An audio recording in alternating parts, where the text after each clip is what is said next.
पिलाने आज आम षष्ठ श्रेणी गणित पुस्तकर पंचम अध्याय भग्न संख्या विषयटीर अभ्यास कार्य करिबा। 1 नंबर निम्न चित्रगुड़िकर चित्रित अंश को पूर्ण चित्रर भग्न संख्या रूपे प्रकाश करी पर पृष्ठरे थिबा सारणी भड़ी सारणीटीए निज खातारे करी सेईटी को पूरण कर।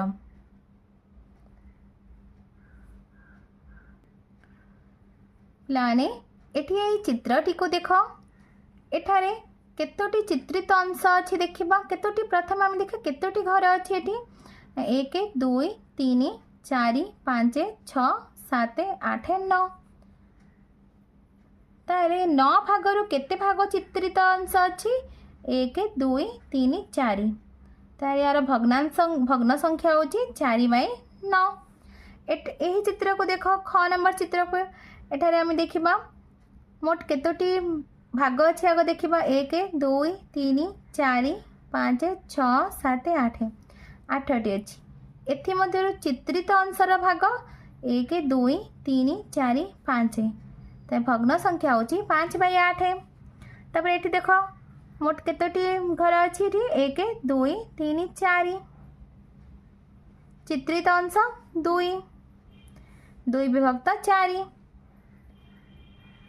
1 2 3 4 5 6 7 8 9 9 भाग 9 भागरू 3 भाग होछि हमर चित्रित अंश 3/9।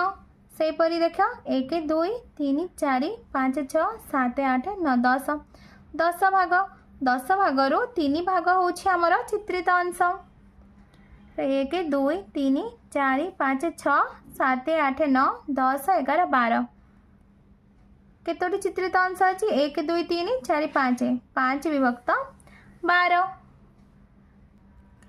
यही सारणीटी को पूरण करने को देछि।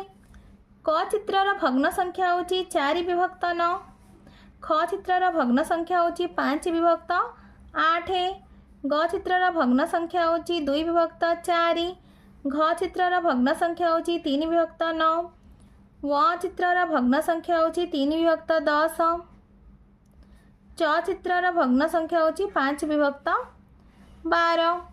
तो पिला देख ये आमर लब होची 4 विभक्त 9 रे लब 4 आउ हर होची 9। सेहीपरि ख चित्र रे लब 5 हर 8, ग चित्र रे लब 2 हर 4, घ चित्र रे लब 3 हर 9, व चित्र रे लब 3 हर 10, लब 5 हर 12। 2 नंबर प्रत्येक चित्र भली चित्रटीए तुम खातार अंकन कर। चित्र तले लेखा जाइतिबा भग्न संख्या अनुसार चित्रर अंश को चित्रित कर। 5 विभक्त 6 तो ये 6 भागरू आम 5 भाग को कौन करवा ना चित्रर अंश को चित्रित करवा। ताले तुम ये पेंसिल रे 1 2 3 4 5 तुम या पेंसिल रे करवा पिला माने। देख ये 6 भागरू 5 भाग को आम चित्रित करवा।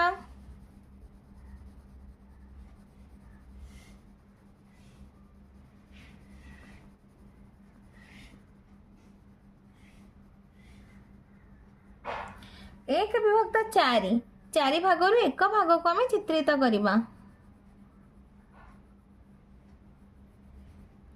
2 विभक्त 5 भागरू 2 भाग को आम चित्रित करवा। 5 विभक्त 16 भागरू 5 भाग को आम चित्रित करवा।